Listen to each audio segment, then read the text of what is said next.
Então, nesse momento, vamos elevar o pensamento a Deus, nosso Pai, a Jesus, nosso querido Mestre, irmão maior, agradecendo pela oportunidade de estarmos aqui todos reunidos, encarnados e desencarnados, para mais o estudo desta noite.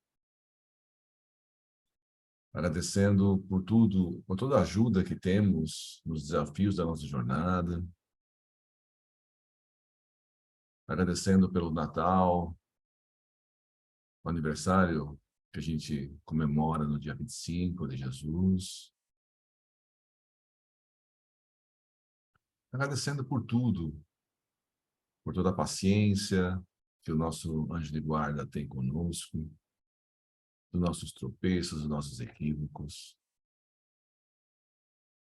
Agradecendo aos amigos encarnados e desencarnados por toda a ajuda que temos.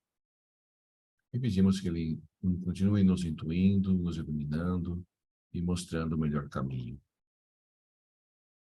Pai nosso que estais nos céus, santificado seja o vosso bendito nome. Venha a nós o vosso reino, seja feita a vossa vontade, assim na terra como nos céus. O pão nosso de cada dia dá-nos hoje e sempre.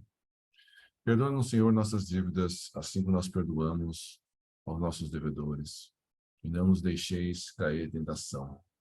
E livra de todos os males, porque o teu é o reino, o poder, a glória e a misericórdia. E graças a Deus.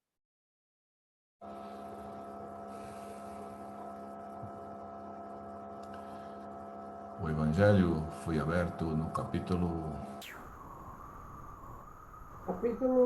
19, a fé que transporta a montanha, e a lição é o poder da fé. O poder da fé. Muito bem. Vocês sabem que no dia 25 de dezembro a gente comemora o aniversário de Jesus, né? E quando Jesus nasceu?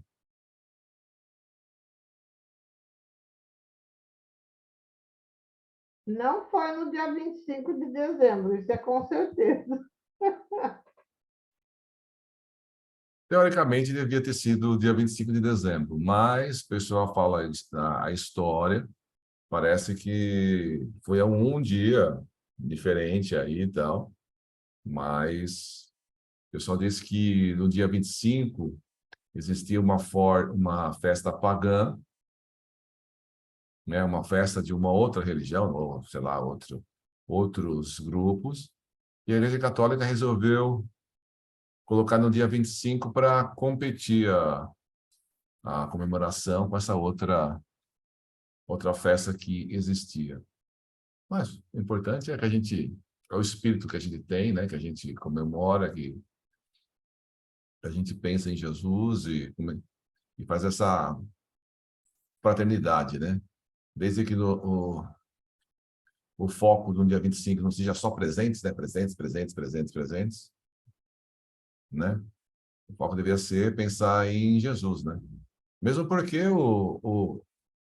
a troca de presentes devia ser no dia 6, né? De janeiro, dia de Reis. Não no dia 25, né? Outra coisa, por que o Papai Noel é vermelho?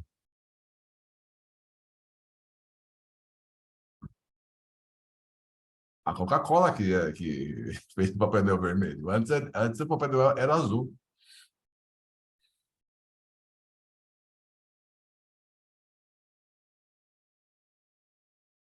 Certo? Então vamos lá.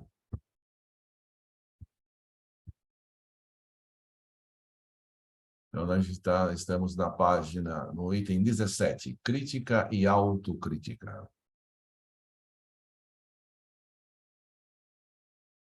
O Celso leu a semana passada. Alguém quer revisar com o Celso? Quer ler essa noite?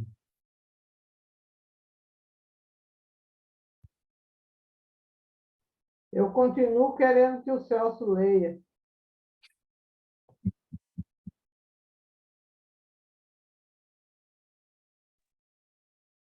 Tá bom. Podemos começar, então? Sim.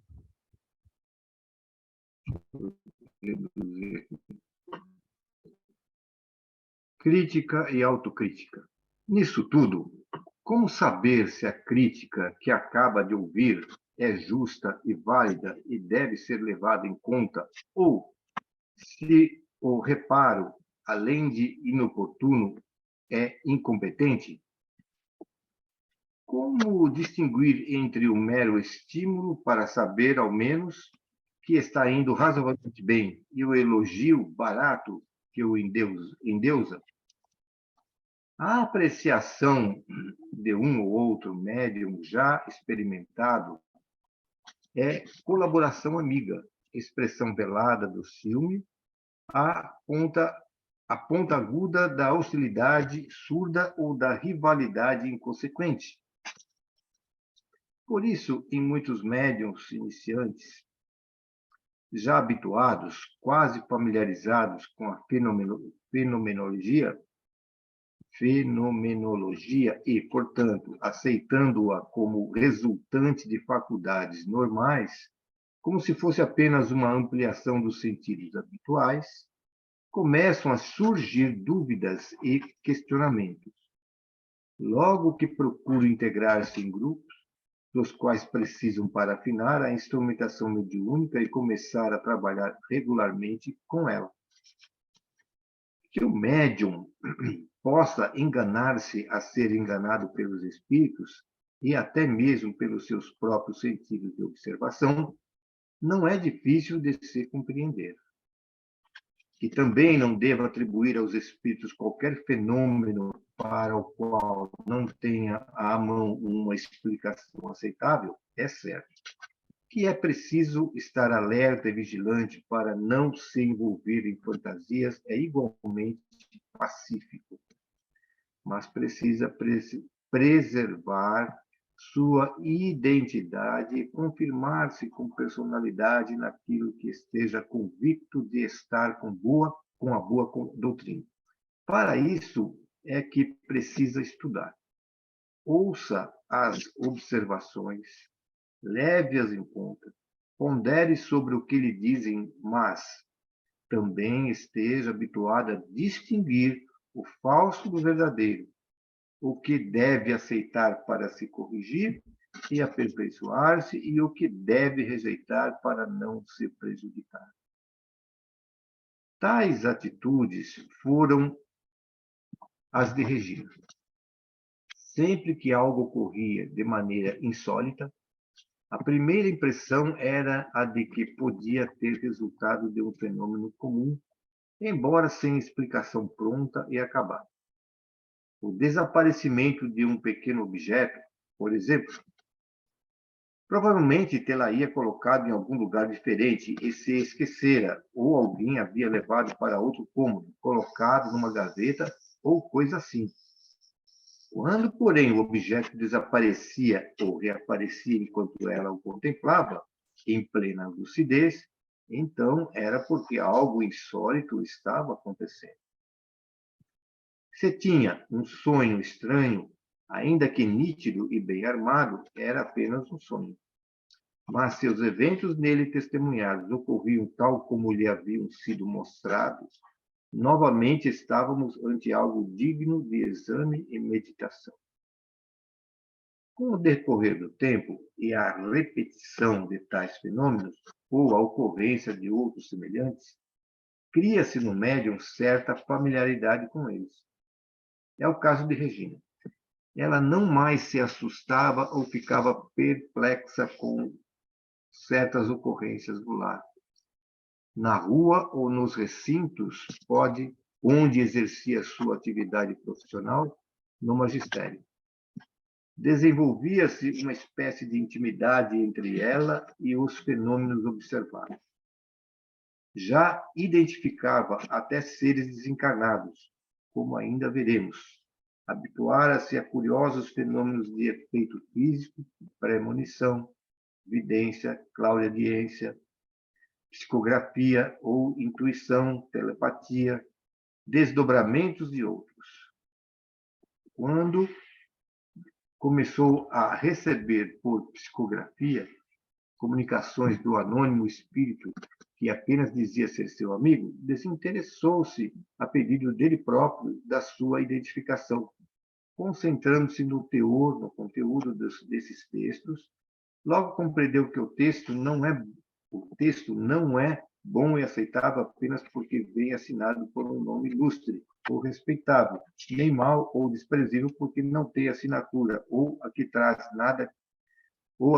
nada quer dizer de especial. Além do mais, já aprendera a confiar no seu amigo. Não lhe faltaram veementes demonstrações de sabedoria e bom senso e do carinho com os quais examinava seus problemas ou da sobriedade e firmeza dos seus conselhos. Sentia na sua presença, além disso, aquilo que o médium aprende logo a distinguir e que chama de vibração do espírito, o que equivale a um documento de identidade.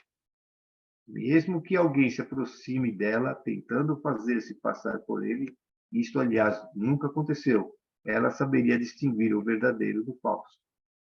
Além do mais, orava com frequência, pedia assistência e proteção para que pudesse entender e controlar todo o conjunto de fenômenos, para ela desconhecidos, que ocorriam à sua volta. Queria compreender aquilo, saber que teorias e explicações haviam por trás de tantas experiências curiosas. Desejava saber como cultivar tais faculdades, o que fazer delas, como selecioná-las e discipliná-las. Se, numa página psicografada, o espírito pusesse uma assinatura, ela sabia perfeitamente que o nome não fora inventado por ela, nem acrescentado por mero palpite. O manifestante que não desejasse assinar não o fazia. O que quisesse fazê-lo identificava-se. Qual o problema? Nunca lhe passara pela cabeça que pudesse receber um soneto de Alta de Souza, no seu estilo, com sua métrica, no ritmo e com as imagens próprias da autora, tratando de temática elevada, respeitados todos os princípios doutrinários, e a pequena peça literária não ser de Alta de Souza. Por quê? Estaria ela falsificando a poesia da grande escritora? Alguém invisível estaria fazendo isso? A troco de quê? E que falsário competente seria esse? Imoralizado? Se advertiam, contudo, é porque desconfiavam de suas faculdades ou de sua honestidade pessoal. E aquilo a deixava não apenas confusa e desencantada, mas também insegura. Em suma, a crítica era desastrada e inibidora em vez de ser cautelosa e construtiva. Aquilo marcou muito fundo. Com o tempo, a ampliação da sua experiência readquiriu a melhor parte da perdida confiança em si mesmo.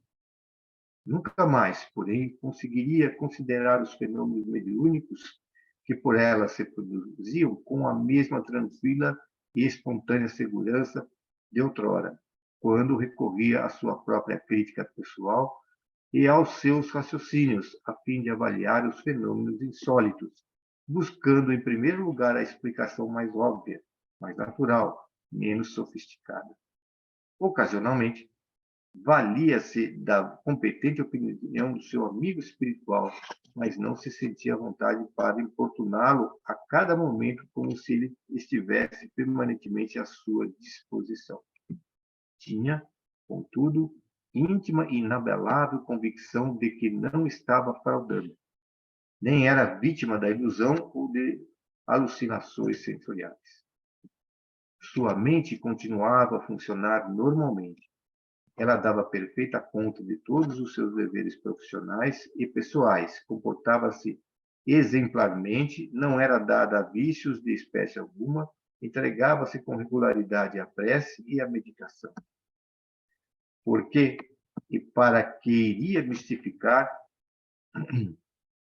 mistificar ou estimular a produção de fenômenos que, afinal de contas, muitas vezes só lhe traziam dissabores e angústias, representavam mistérios impenetráveis ao seu entendimento ou estavam fora e além do seu próprio conhecimento.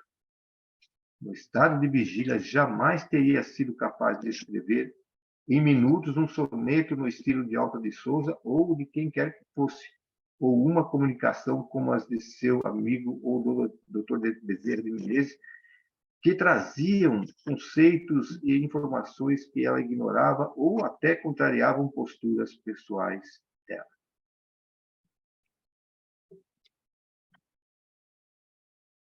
A pessoa, quando está no início da mediunidade, a pessoa é normal ter insegurança. Então, como você avalia a mediunidade, tem que ser feita com muita cautela.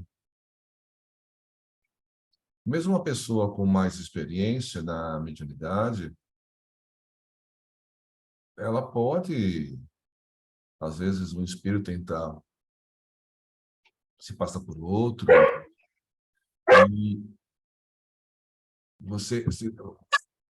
a gente está sempre evoluindo na nossa mediunidade. Então, na hora de... Para a gente evoluir, a gente ter certeza disso, é como o autor disse, né? A gente tem que estudar. Estudar, avaliar sempre a comunicação, ver exatamente o que está sentindo e fazer a nossa crítica e a nossa autocrítica. Então, uma coisa é você ficar sensibilizado com o que a pessoa fala de você. Então, às vezes, uma vez me contaram que, num certo centro, uma pessoa, ela recebia mensagens e, de repente, ela começou a criar mensagens. Ela começou ela começou a decorar textos já psicografados, e na hora da comunicação lá, ela redigia, ela escrevia aquela mensagem que ela tinha decorado no dia. Não sei qual a vantagem disso, para ter destaque, a mensagem está certa, a mensagem é boa, não sei o quê. Então, a mensagem que ela estava passando, essa pessoa estava passando, sempre era uma mensagem decente. Ela copiou de alguém, mas ela estava falsificando, né? Ela estava plagiando alguém, plagiando um espírito. Então, ela estava mistificando, né?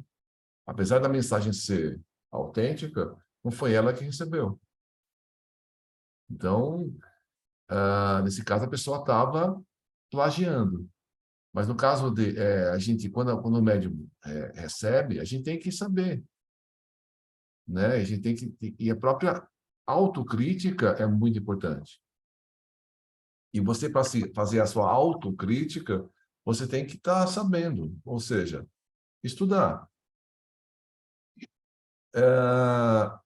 Ter a sua sensibilidade, né? Então, o médium, quando tem a comunicação com o espírito, ele sente, como diz o texto, sente a vibração específica do espírito.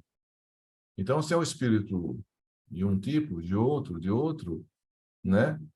Ele consegue, com a sensibilidade, ao longo do desenvolvimento, identificar pela vibração qual é o espírito que está se comunicando.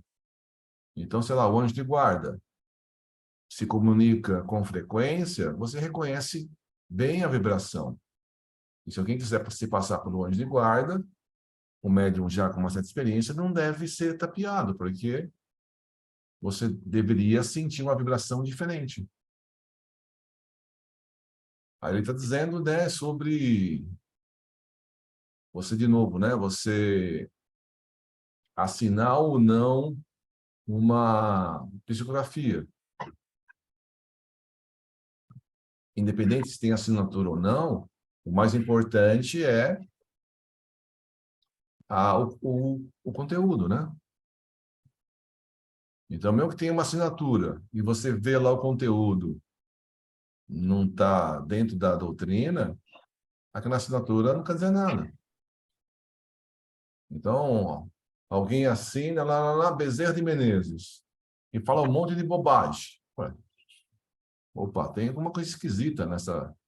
Não deve ser de Bezerra de Menezes, porque tem esses erros doutrinários. Então, a gente tem que avaliar isso, né? E avaliar nós como os médiuns para pensar em se melhorar. E quando a gente vai criticar alguém, também ser ponderado nas nossas críticas. Quando o médium inicia a sua jornada mediúnica, né? É lógico que tem médios que têm uma facilidade maior para desenvolver a sua mediunidade, né? E outros com um pouco mais de dificuldade, mas todos passam por uma gradação, né? Começa de uma forma, depois vai aprimorando e assim, né? Ao início é um pouco mais difícil porque tem as dúvidas, tem a sua parte anímica, né?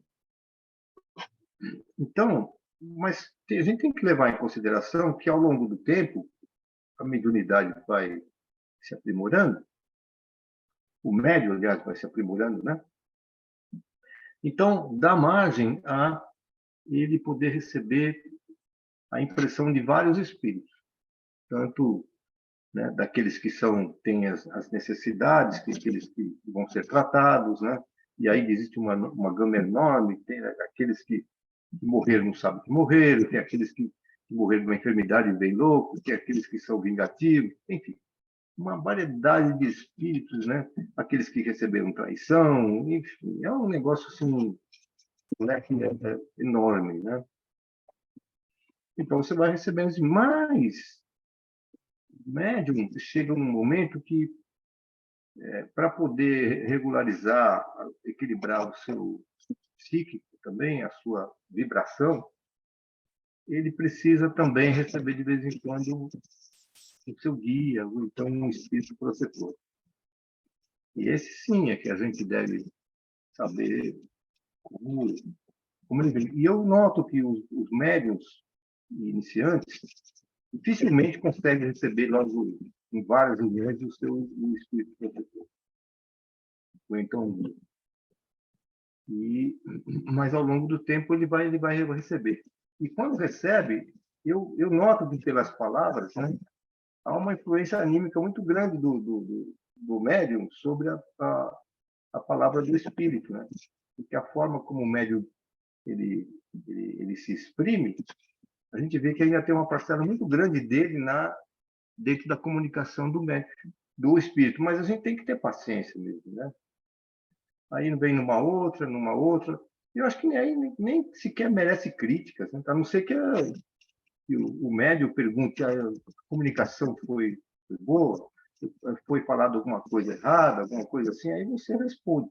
Mas se o médico não tem assim, essa necessidade de perguntar, a gente vai acompanhando, ver se vai melhorando. E vai mesmo. Né? Hoje, vários médicos que desenvolveram, que estão conosco aqui, de vez em quando recebem os seus anjos da guarda, o guia, né? E você vê que já eles têm uma destreza de vocabulário bem melhor do que quando no início, né? Então, isso daí é importante, né? Porque também receber espírito obsessor, né? Aí, aí você está usando a sua mediunidade para poder ajudar eles, né?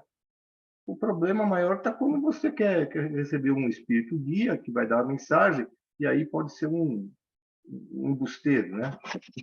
E várias vezes também nas reuniões mediúnicas ocorreu de espíritos tentar fraudar um dos guias aqui que recebe na casa, né? Mas eles, e às vezes enganam mesmo a gente, mas não passa de 2, 3 minutos. Ele não consegue manter a veracidade da sua comunicação, né? Então, eu acho que essa questão é uma questão bem, assim, bem delicada quando a gente se reúne para fazer a avaliação da reunião. E, então, quando a gente vai mencionar algum detalhe, alguma coisa assim, precisa ter bastante cautela mesmo para a gente conversar e para poder passar as impressões primeiro, né?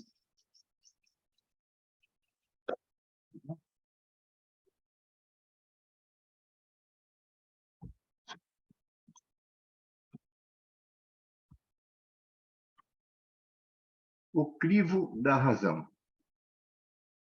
A sensação de insegurança quanto à autenticidade de suas faculdades, colocadas sob suspeita e bloqueadas por freios e proibições, acabou por criar em seu espírito um exagerado sentimento de autocrítica que ela levaria muito tempo não para eliminar de todo, mas para superar. E aqui abordamos outro aspecto que vale a pena destacar.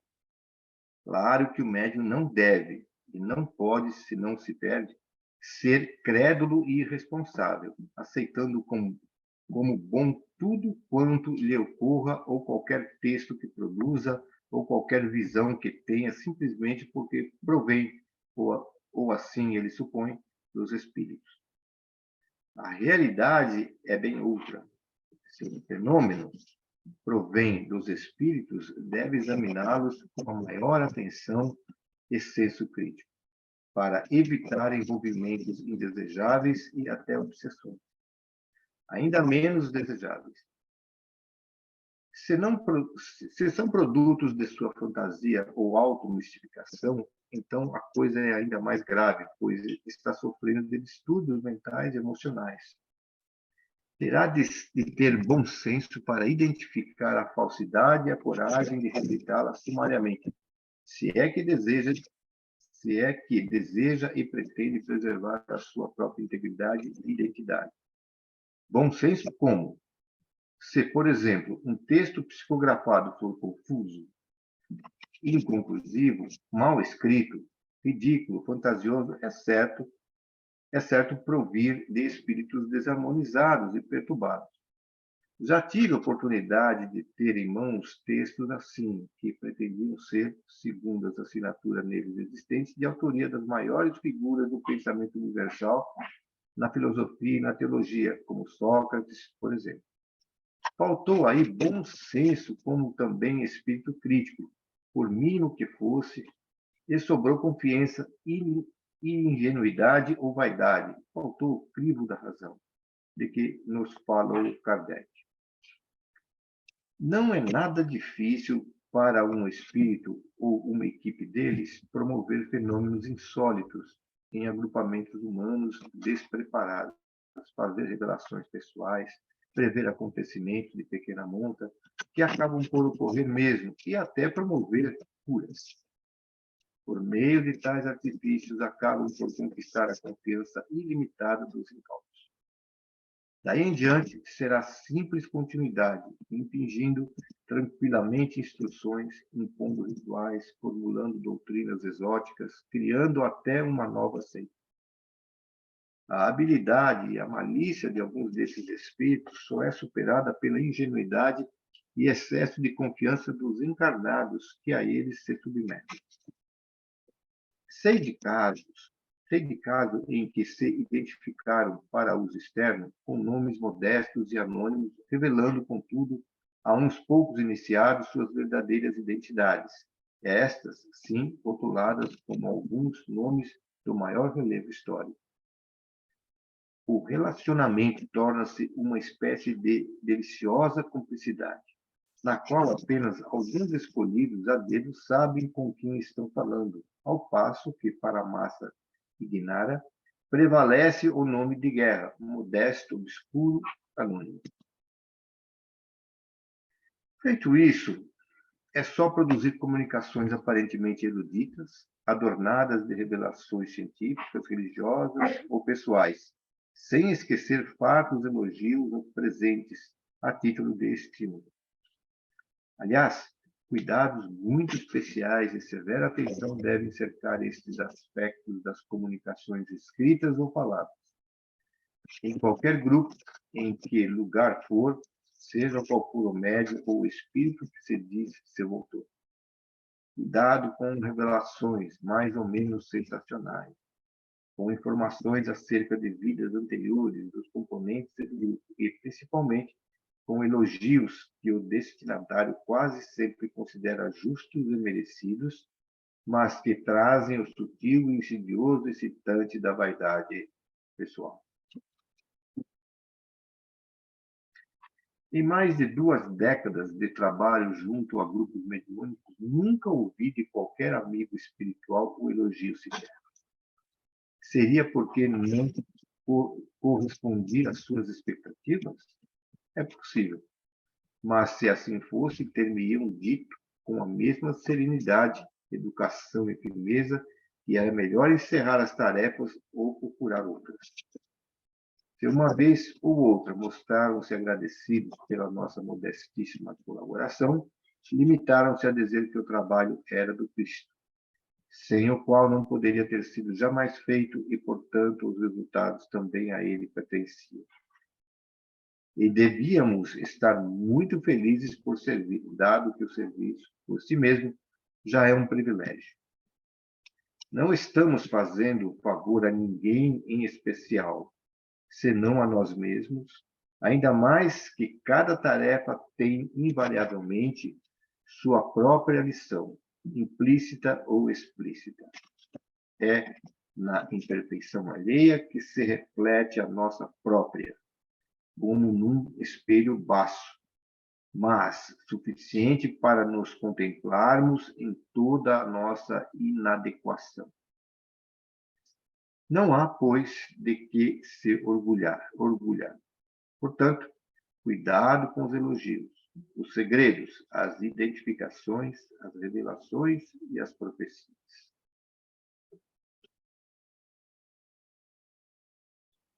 Toda mensagem tem que passar pelo crivo da razão. Então, a gente tem que passar o crivo da razão. Quanto mais a gente estudar, melhor é. No texto lá para cima, quando a gente inicia o Espiritismo, a gente corre o risco de achar que tudo que acontece na nossa vida é feito dos espíritos. O cachorro latiu. Para mim, o cachorro está obsediado. O copo quebrou. Foi um espírito que fez eu derrubar o copo. E a gente tem que ter sempre o equilíbrio em todas as nossas ações, os nossos pensamentos. Se os espíritos influenciam a gente mais do que a gente imagina, Kardec já disse que sim. Mas falar que tudo que acontece na nossa vida tem alguma coisa do espiritual, sumiu uma caneta. Foi o espírito que sumiu com ela. Não é assim. Eu posso ter esquecido, eu posso ter sumido, sei lá. Uma vez uma calculadora aqui em casa, nessa casa onde eu estou agora, ficou sumida por, acho que uns 5 anos. Quando o meu irmão estava lendo aqueles fichários, né? Aqueles arquivos fichários. Aí o meu pai chamou, para não perder, ele colocou a calculadora como...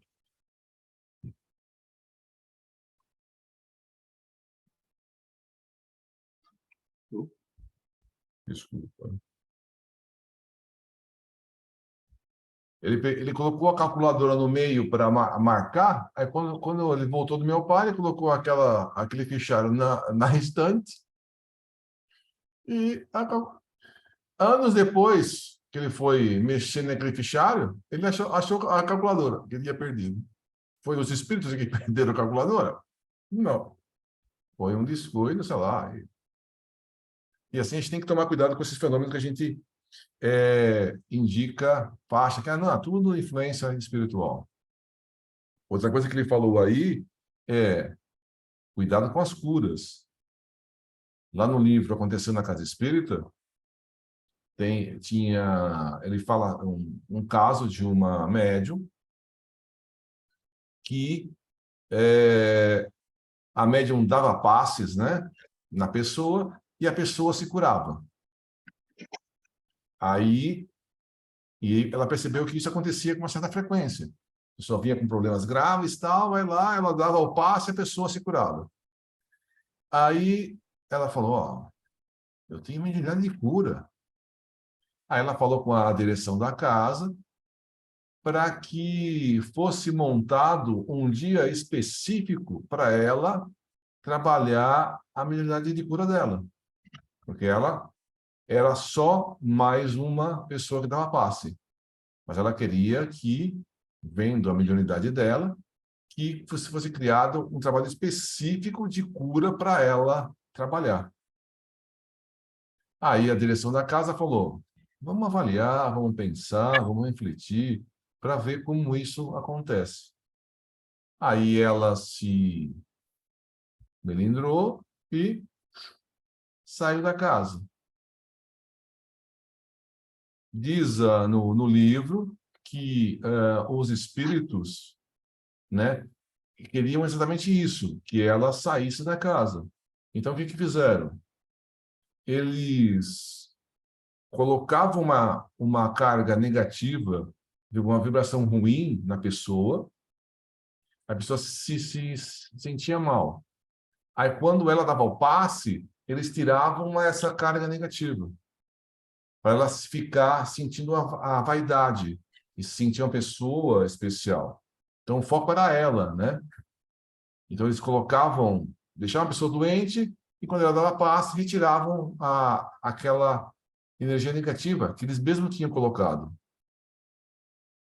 E, nesse caso, tiveram sucesso, né? Conseguiram afastar essa médium do grupo mediúnico. Porque a pessoa, porque o dirigente foi mais sensato, falou, vamos aguardar, vamos avaliar, vamos fazer as coisas. Então, cuidado, né? O próprio texto aí está falando, cuidado com as curas muito espetaculares, porque pode ser um caso desse tipo, que foi relatado nesse livro. Outra coisa ele fala, né? Cuidado com os elogios, cuidado com revelações, porque realmente pode ser um espírito, né, que elogia demais, né?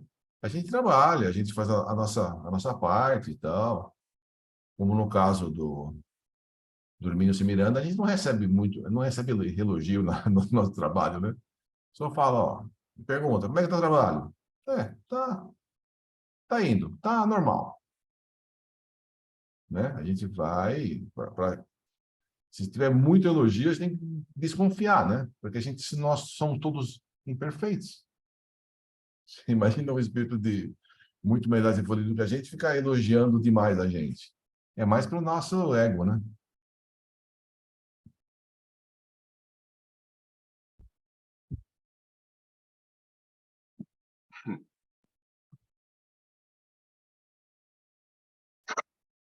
Excessos da autocrítica. No caso de Regina, tais coisas não estavam acontecendo. Os amigos espirituais não exibiam identidades espetaculares, não lhe traziam revelações admiráveis, nem promoviam fenômenos dramáticos para impressionar. Muito menos prodigalizavam-lhe elogios ou pegavam-na pela mão para resolver qualquer problema pessoal ou mesmo doutrinário. Limitavam-se a uma presença amorosa, confiante, tranquila e identificavam-lhe o roteiro a seguir: estudo, observação, vigilância, prece constante, procedimento correto, pureza de sentimentos e a dose certa de humildade. Nas comunicações psicográficas, que passaram a transmitir por intermédio dela após a dramática cena no grupo suburbano, eram encontradas observações de caráter doutrinário e uma firme postura evangélica, sem artificialismos ou misticismos duvidosos. Tudo espontâneo, claro, sem rebuscamentos ou enfeites. Acostumada a essa convivência descontraída, embora atenta e confiante, mas não crédula, Regina ficou chocada com as suspeitas de que passou a ser algo quando começou a exercer aquelas mesmas faculdades no centro que lhe foi indicado por quem tinha condições para isso. Já vimos que se tornou insegura e muito crítica quanto à sua própria mediunidade, e até um tanto inibida quanto ao seu exercício, que até então fora controlado, mas descontraído. Isso foi um grave equívoco. É certo que o médium deve ser tão impessoal quanto possível na avaliação das suas faculdades e do processo do seu exercício. Precisa examinar-se, ouvir opiniões e conselhos, procurar informar-se do seu desempenho e observar o que ocorre consigo mesmo, antes, durante e depois da manifestação, e coisas dessa natureza, mas não deve bloquear sumariamente o fenômeno. É preciso deixá-lo ocorrer e examiná-lo depois com as lentes de aproximação da observação desapaixonada, pronto a rejeitar tudo aquilo sobre o que paire a mais leve suspeita de inautenticidade.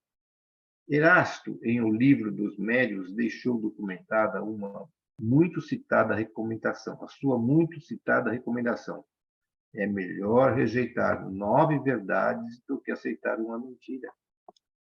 As verdades rejeitadas, o tempo as confirmaria sobre as outras condições e através de outros médios ou do mesmo, ao passo que a mentira aceita, veste a toga da verdade e se torna difícil de ser desvestida e apeada do seu falso pedestal. Seja como for, o médium bem-intencionado, responsável e esclarecido, precisa manter certa dose de confiança em si mesmo. Do contrário, o melhor que tem a fazer é abandonar a tarefa. Será preferível recuar de um compromisso assumido, o que é usualmente o da mediunidade, do que se perder lamentavelmente nos meandros da alienação. Discorrendo sobre a inibição que os pesquisadores excessivamente críticos produzem sobre os fenômenos que pretendem estudar, Boddington acrescenta que também os médiuns demasiadamente críticos de suas faculdades acabam por inibi-las ao ponto de se inutilizarem para o trabalho a que foram evidentemente programados. Páginas adiante se retoma o assunto de maneira ainda mais incisiva. A predominância de uma atitude hipercrítica no médium frustra prontamente a eclosão da mediunidade. Acha ele, entendo com toda a razão, que a exagerada e obsessiva atitude crítica do médium gera no seu íntimo uma corrente de pensamento negativo que antagoniza o fenômeno nas suas próprias fontes. Correto isso? Mesmo porque o campo de trabalho do médium, como temos visto, é o pensamento. Se ele impõe a livre circulação de ideias de um sistema de sinais e de válvulas fechadas, não há espaço interior para que o fenômeno se produza. É preciso, portanto, que o médium desenvolva suas faculdades, procure afinar o seu instrumento, aperfeiçoe constantemente seus métodos de trabalho e o faça em constante regime de vigilância. A atitude crítica final deve ser reservada para ampliar os resultados e não bloquear o processo em si. Somente se os resultados forem consistentemente satisfatórios, então, sim, é preciso voltar ao mecanismo, ao sistema, à instrumentação da mediunidade para reexaminá-los de ponta a ponta, passo a passo, a fim de identificar e corrigir os desacertos. Não, porém, paralisar todo o sistema para impedir que o fenômeno ocorra. Não se joga fora um aparelho de televisão recém-adquirido somente porque está sem som, a imagem está distorcida ou não se fixa. É preciso revisar todo o circuito, substituir peças defeituosas, restabelecer circuitos interrompidos e reajustá-los. Ele voltará a funcionar. Não se pode extinguir a vida no organismo pensando em estudar nele a própria vida em ação. Isso não quer dizer que não devamos analisar e avaliar cuidadosamente os programas de TV ou rádio que estão entrando em nosso lar. Sim, é preciso fazê-lo, e é até possível que nós vejamos ante a contingência de desligar o aparelho para sempre, se chegarmos à conclusão de que todos os programas que chegam à nossa casa são indesejáveis. Mas para que saibamos se são ou não indesejáveis, é preciso deixá-los vir.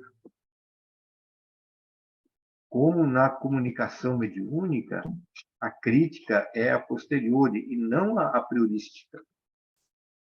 Em suma, o exercício da mediunidade responsável e eficiente deve resultar de um equilíbrio entre a crítica vigilante, de um lado, e confiança, não menos vigilante, do outro.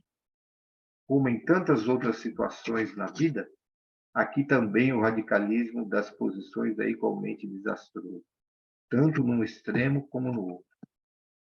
Nem confiança exagerada, nem autocrítica obsessiva.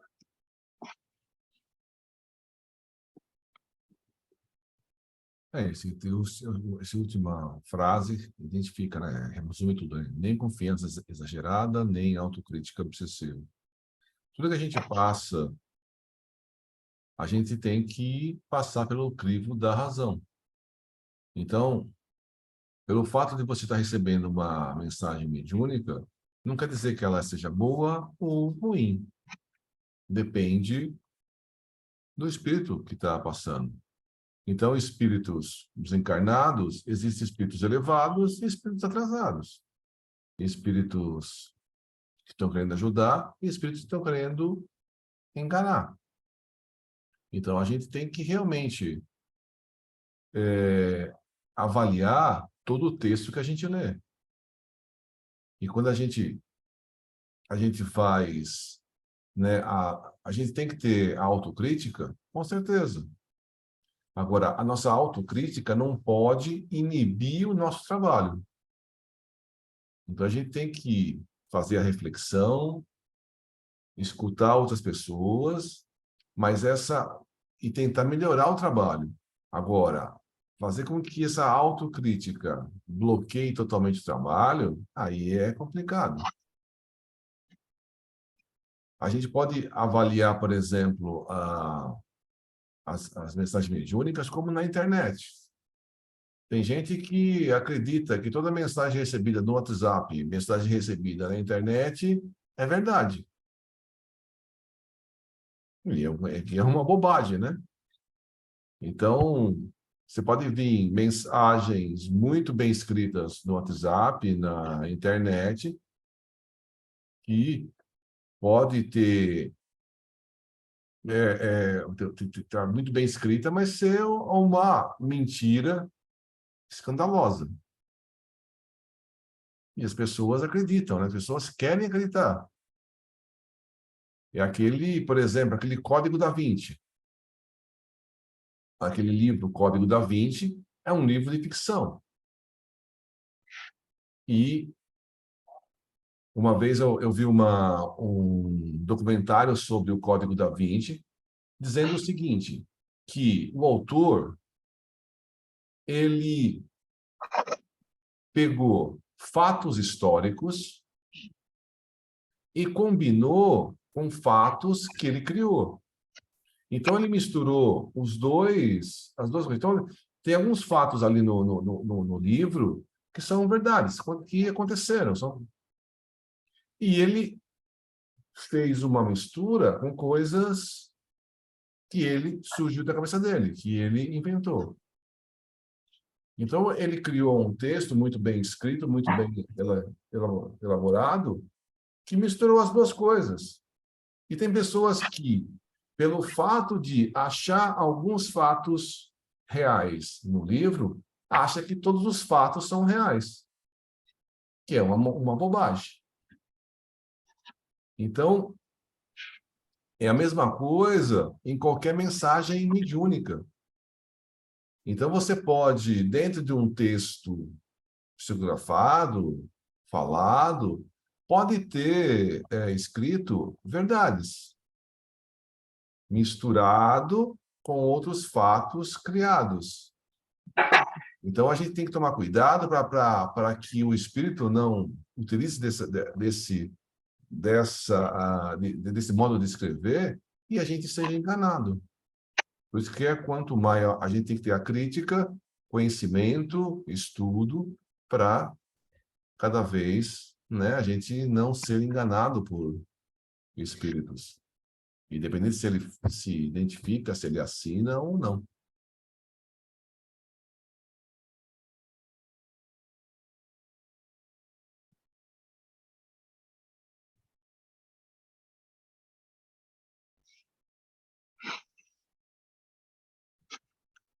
O trabalho mediúnico no centro espírita.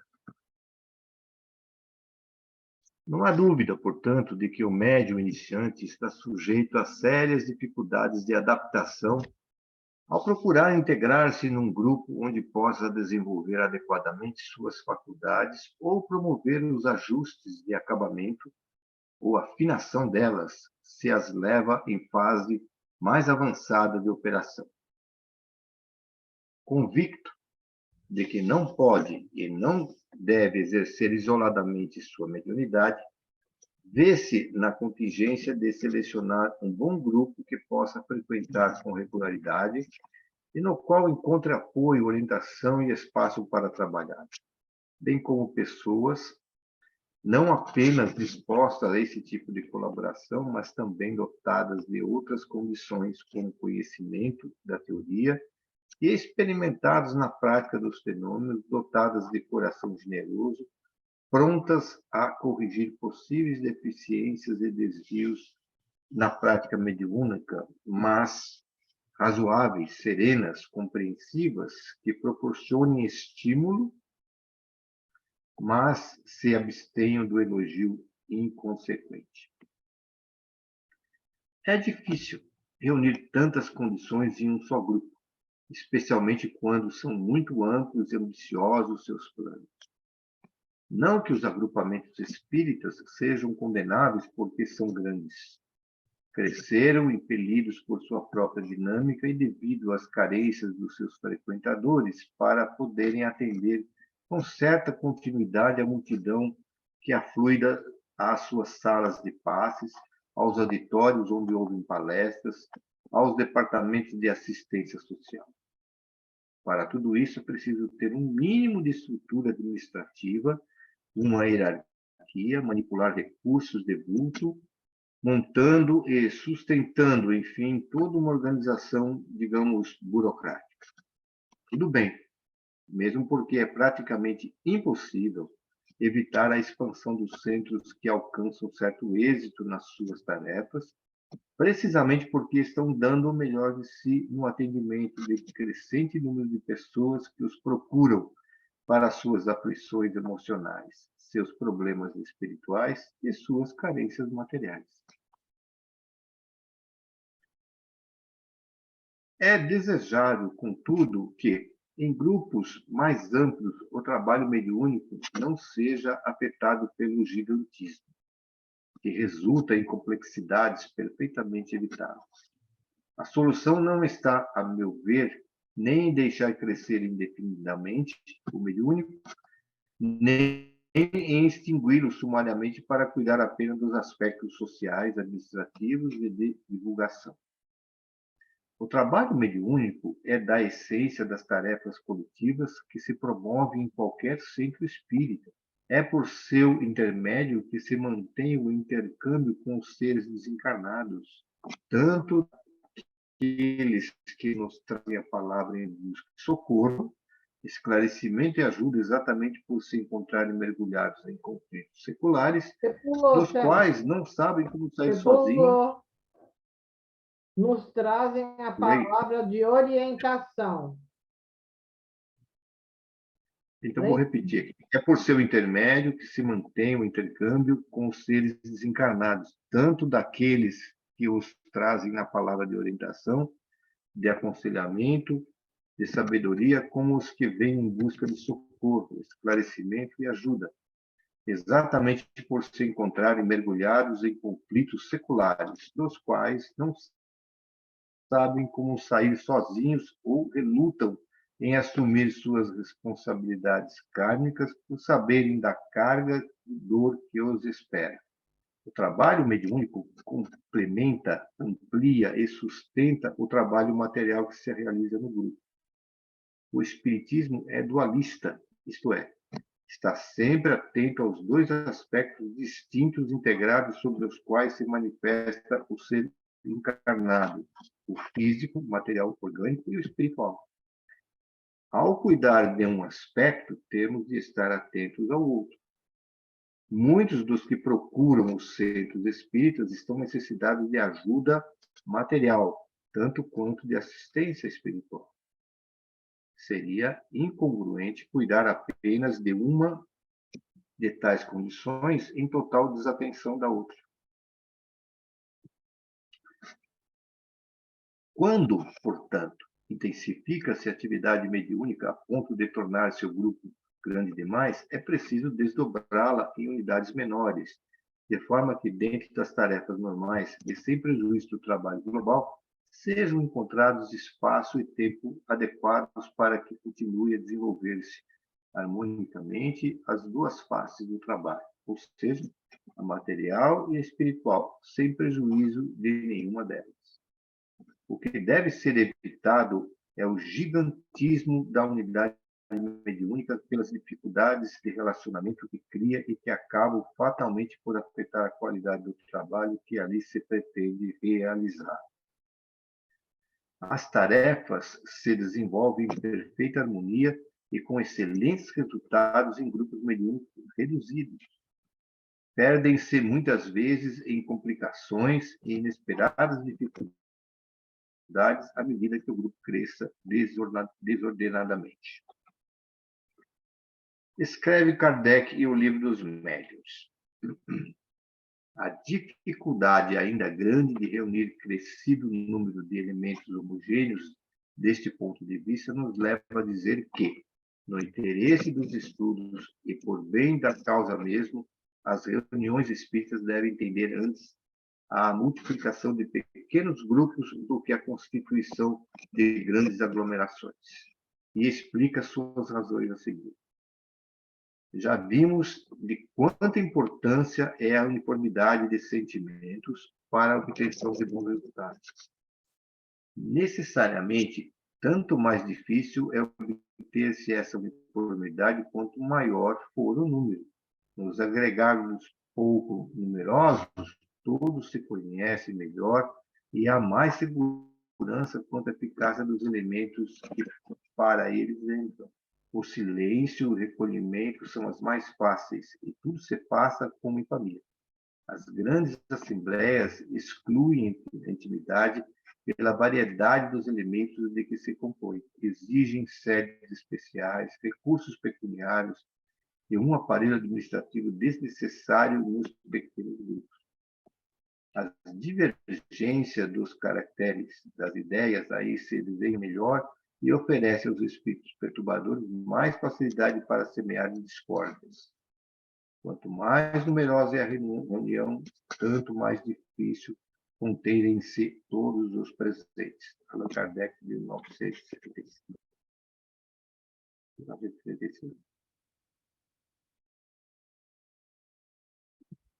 Será que não seria 1875? Não. Leon Denis também recomenda a prática mediúnica em agrupamentos pequenos, de não mais de que 10, 12 pessoas, quando muito. O número ideal para ele ficava entre 6 e 8 pessoas. Postura semelhante à Suma Boddington.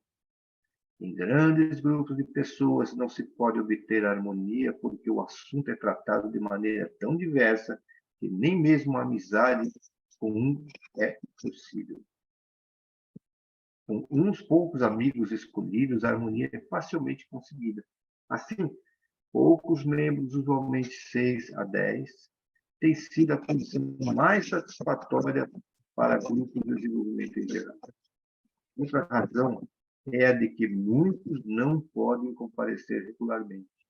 E o absentismo resulta em que os dirigentes espirituais têm de trabalhar sem que esteja presente, às vezes exatamente o componente talvez essencial ao sucesso do grupo. Isso está em Bonington Harry, Bonington, 1940.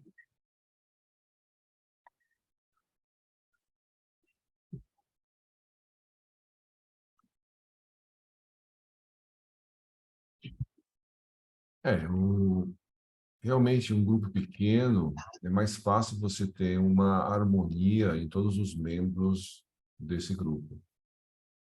Então, a gente já leu em vários, né, em vários locais, ele citou, né, Bollington e o Kardec, a gente já leu também no projeto Manuel Filomeno de Miranda, também fala a mesma coisa, que é bom trabalhar com grupos mediúnicos pequenos. Então, se o grupo mediúnico está crescendo, crescendo, crescendo, crescendo, você pode dividir ele em dois e cria dois grupos mediúnicos, que é melhor ter grupos menores do que ter um grupo grande, que pode haver mais problemas. E ele cita todos os problemas que podem ocorrer, né? Então, desentendimentos, você é tão grande que você nem conhece todo mundo no grupo, e é realmente interessante existir uma harmonia, uma familiaridade entre todas as pessoas para que o grupo cresça, né? Então, às vezes, se uma pessoa não está bem, no grupo pequeno, você percebe, você consegue enxergar na pessoa e ajudar a pessoa, assim, que está com dificuldade. No grupo grande, você passa desapercebido os problemas das pessoas. Então, realmente, o texto tudo dizendo aí que é interessante a gente trabalhar em grupos menores, né? Então, isso é bem... E, realmente, as datas aí estão esquisitas. O Celso tem razão. Talvez seja 1800, não 1900.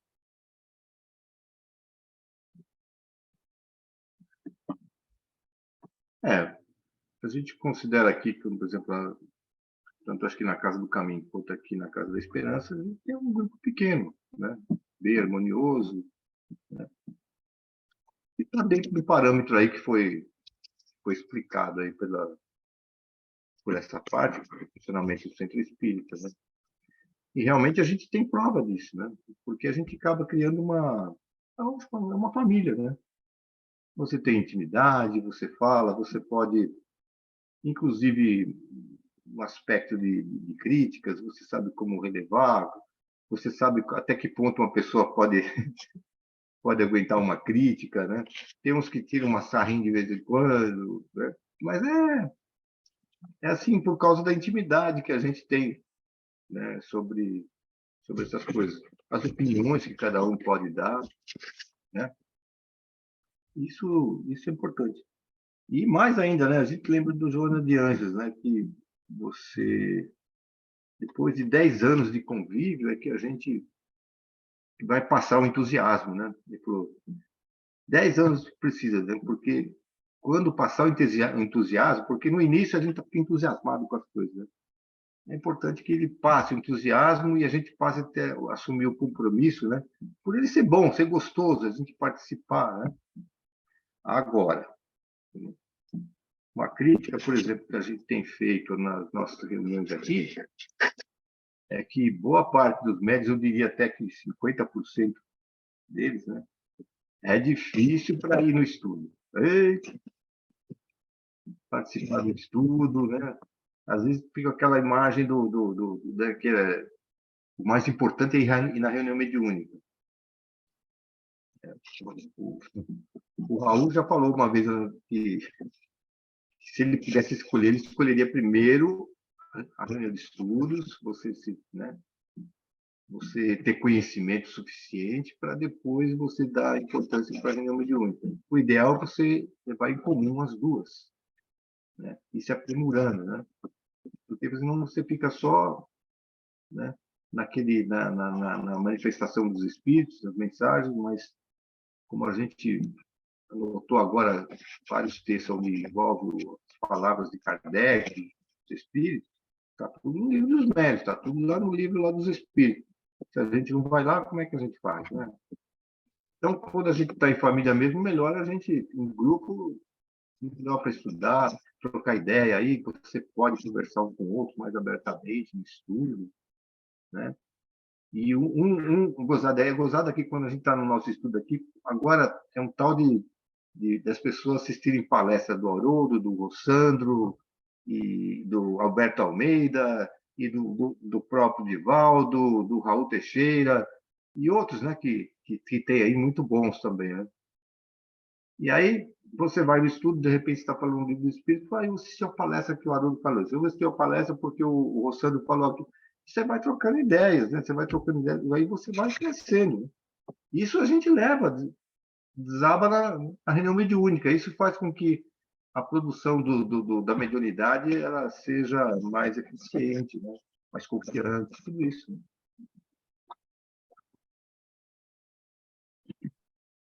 Ô Celso, tem uma colocação. Boa noite, desculpa aí que eu cheguei atrasada. Mas... Está desculpada, está desculpada.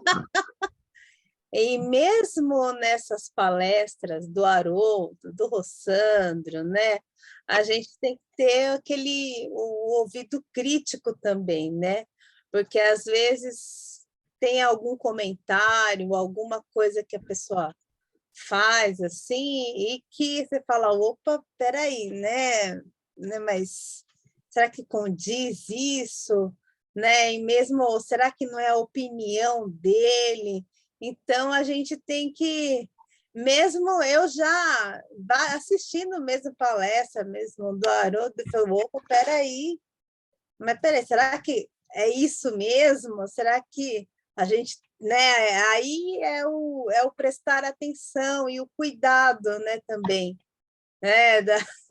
Vai lá no Evangelho, vai lá conferir, vai lá ver, né? E aí também a questão de ter poucas pessoas, né? Você consegue prestar mais atenção na pessoa, em como ela está, né? Como diz aqui, que é importantíssimo para o desenvolvimento da mediunidade, de uma forma saudável, digamos, né? Outra coisa que a gente tem que levar em consideração com muito cuidado é porque a gente assiste essas palestras e mesmo lê livros como esse que nós estamos estudando e outros aí, então vem as informações e você, obviamente que o seu consenso, né, você só vai aceitar se você entender o que está ali, né?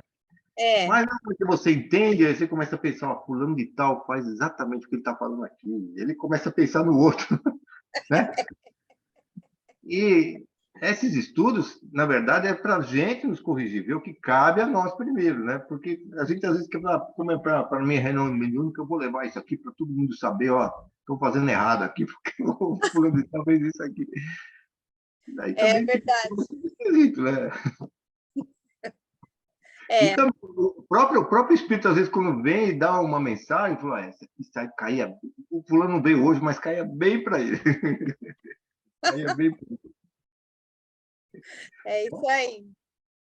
Isso faz parte do conjunto, né? Faz. E acho que a espiritualidade é tão benevolente com a gente. Acho que a gente devia tentar imitá-los, viu? Isso, eu nunca vi com tanta paciência com a gente, a gente deveria ter paciência com os outros também, não é? Exatamente. A gente já hoje, antes de você não chegou a ouvir, mas a Cida, a Sônia, eu não sei se a Anjo também, aí, e o Roberto, né? Falam que fumavam bastante. Eu também fumei bastante, né? Então, Eu vejo aqui, às vezes o espírito vem também, aqui no nosso grupo tem uma outra pessoa que fumava. Agora, graças a Deus, não tem mais ninguém que fuma ainda. Mas teve alguns que estavam fumando. Aí o espírito falou, olha, você está com um problema de saúde, né? Seria bom se você reduzisse o cigarro ou depois de fumar. Teve gente que não veio mais no centro espírita porque o espírito pediu para ele parar de fumar. Dá um jeito de parar de fumar. Ainda acontece isso, tá vendo? É. Então, pergunta para o Roberto. Roberto, você está ouvindo, né? Se o espírito Ei, chegar Roberto. para fumar, Roberto, faz mal para a saúde. O que você fala? Faz mesmo, faz mesmo. Concordo na hora.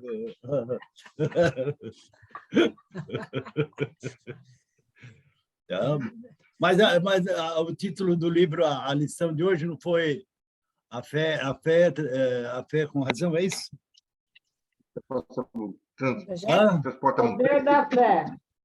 Poder da Poder da fé, então. Aí, tá vendo? Com a fé, a Ângela largou de fumar, o Celso também, a Sônia também. Tá vendo? A gente tem fé. Vou botar Isso. fé em você. O problema E o medão de encontrar com o dito? te deu 30 dias, né? Celso, deu 30 dias para ela. Ou larga, daqui 30 dias você está comigo. Não, eu gosto muito da Coab, quero ficar na Coab, entendeu?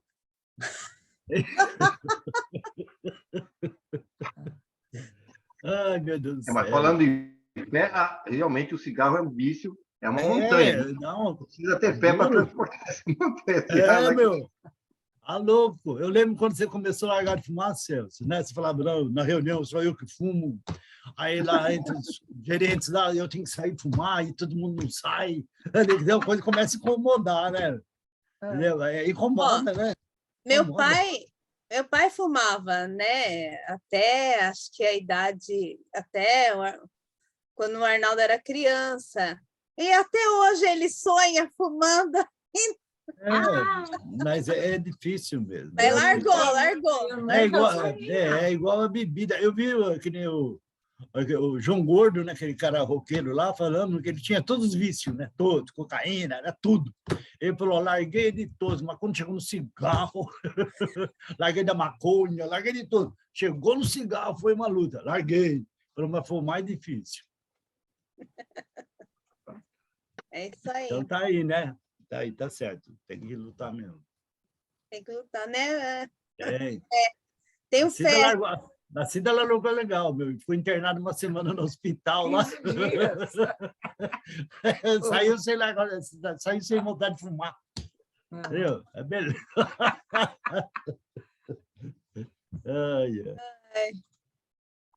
Tá bom. Mas o importante é a gente está num grupo pequeno aqui. E a gente acaba se conhecendo, né? Então, a gente pode falar e conversar com um, com o outro e tal. E a gente sabe, né? A gente sabe até onde falar para a pessoa não se ofender, né? Então, a gente pode falar com o Roberto sobre isso e o Roberto não vai levar na maldade, nada disso, né?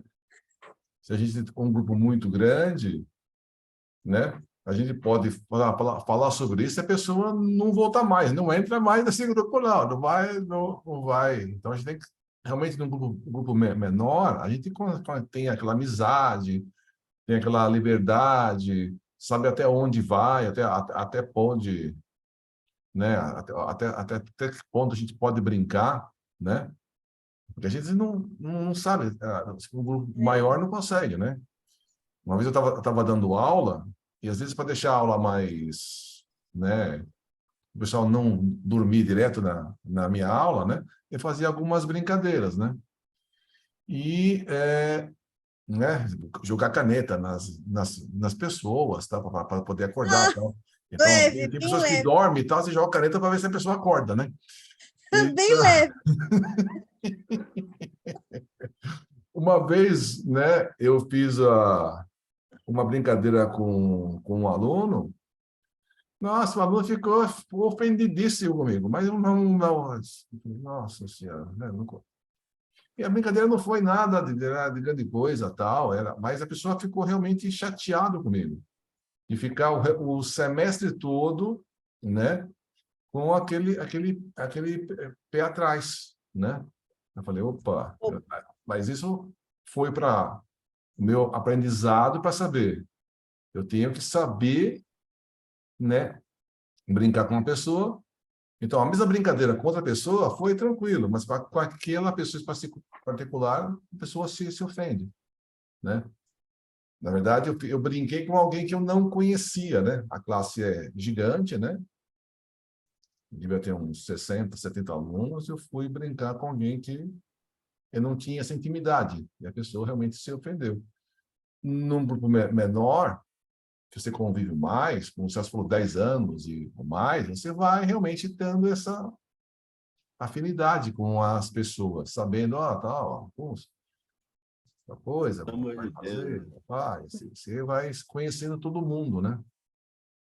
Ô, Lourenço, o meu primo Aristides, né? Ele falava para mim, Roberto, quem fuma é burro. Né? Eu falei, é mesmo. Eu falei, para ele é mesmo. Né? Aí um dia entrou minha sobrinha com cigarrão aceso, você é uma burra.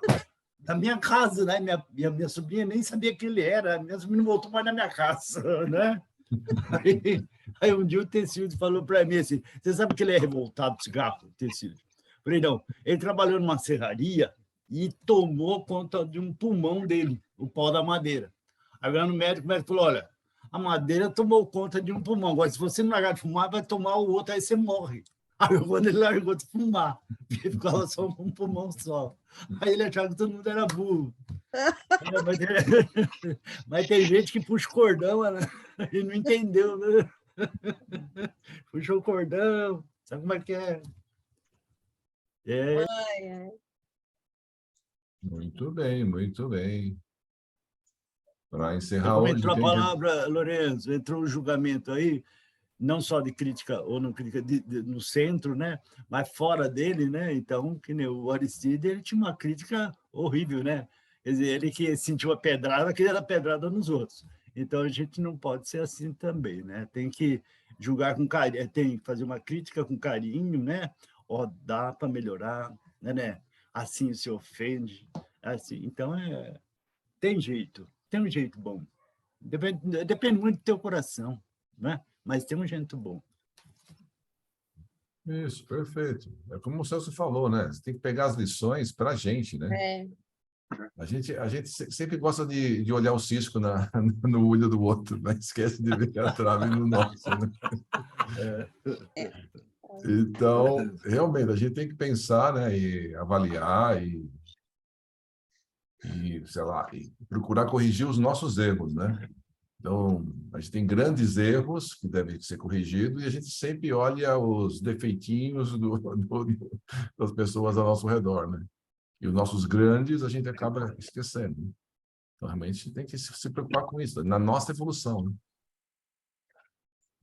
Porque É. todas as vivências, tudo que a gente viveu e aprendeu como experiência de vida, mesmo as críticas que nós recebemos, superamos e tudo, isso nós aprendemos, né? Agora, quando uma pessoa está passando por um problema igual ao que você já passou, então a gente tem palavras corretas para dimensionar uma palavra boa para ele, né? Porque você já passou. O duro é você fazer uma crítica por um negócio que você não passou. Não é só porque você leu lá no livro, ó, não pode fazer isso aqui, mas você não passou por aquilo lá. Então, toda a experiência que a gente passar e armazenar e conseguir gerir isso para o lado do bem, né? Quando alguém estiver passando, você vai ter uma palavra confiante para falar, porque você já passou. E a sua palavra vai ter mais valor, vai ter um magnetismo pessoal da experiência que você viveu, né? Aí fica mais fácil. É. Perfeito. Ana e Ana. Muito bem. Quem gostaria de fazer a prece de encerramento?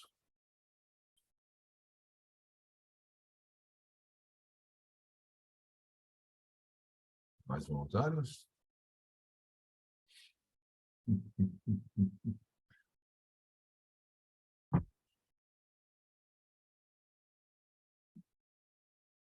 Nenhum voluntário, puxa vida. A Cida quer fazer hoje? Tá bom, Cida, pode fazer.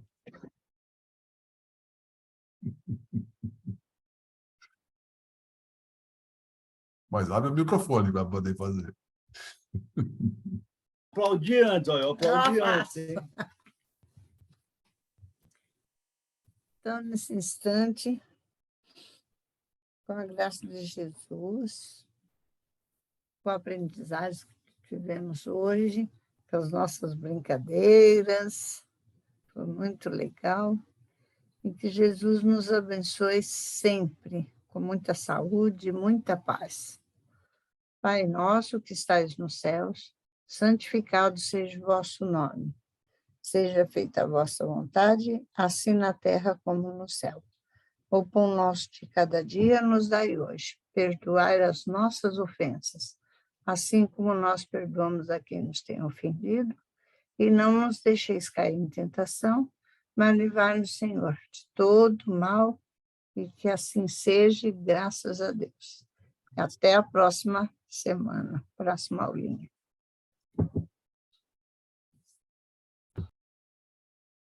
Roberto, quer fazer uma evidência boa aí? Todos os espíritos agora parecem ser espíritos enormes, mulher, tudo, homem, tudo grande, né? E tinha um deles, Celso, que segurava uma lua, viu, Lourenço? Uma lua bem grandona e clara, assim, sabe? Bonito de se ver. Parecia, ali tinha assim como uma aurora boreal, depois dos espíritos, mais para trás, mas é uma aurora boreal de ondas espirituais, não onda do sopro do sol, não. Ondas espirituais. Então, o planeta está como se fosse sendo fortificado com esse sistema aí. Mas eu posso falar uma de ontem, que eu achei muito importante. Uma pessoa pediu para mim, que ele estava passando mal, então fui pedir por ele, né? Aí abri a evidência assim, mas não que eu provoque evidência, eu não provoco evidência, né? Aí apareceu um planeta verde, então ele era verde esmeralda e depois tinha a parte que era verde clarinho. Olha, que planeta, eu olhei, nossa, é mais ou menos o tamanho da Terra. Né? Pô, que bonito. Aí eu vi que ele emite vibrações ruins. Ele emite ectoplasma. Eu falei, um planeta tão bonito, aquele verde, né? E emitindo aquelas nuvenzinhas todas escuras, assim, que se rebatem com as claras, sabe? Eu falei, mas eu não entendi. Mas como eu fiquei vendo por pelo menos 3 minutos, mais ou menos, esse planeta, mas eu achei que é um planeta ainda bonito pela vibração ainda ruinzinha que ele tem. Então, essa foi de hoje. A de hoje foi essas boas aí. Aí na fazenda que você foi? Aí eu, Rosado, eu estava olhando para vocês e a Cida falou, acorda, eu falei, não estou dormindo, eu estou na fazenda. Meu. Eu estava numa fazenda e nem percebi, Celso. Eu fiquei 2 minutos numa fazenda. Ai, meu Deus. E não era dormindo, não. Eu estava acordado vendo vocês. Eu estava vendo vocês, só que estava em outro lugar. Acho que vou acabar comprando uma fazenda, pronto, resolve o problema.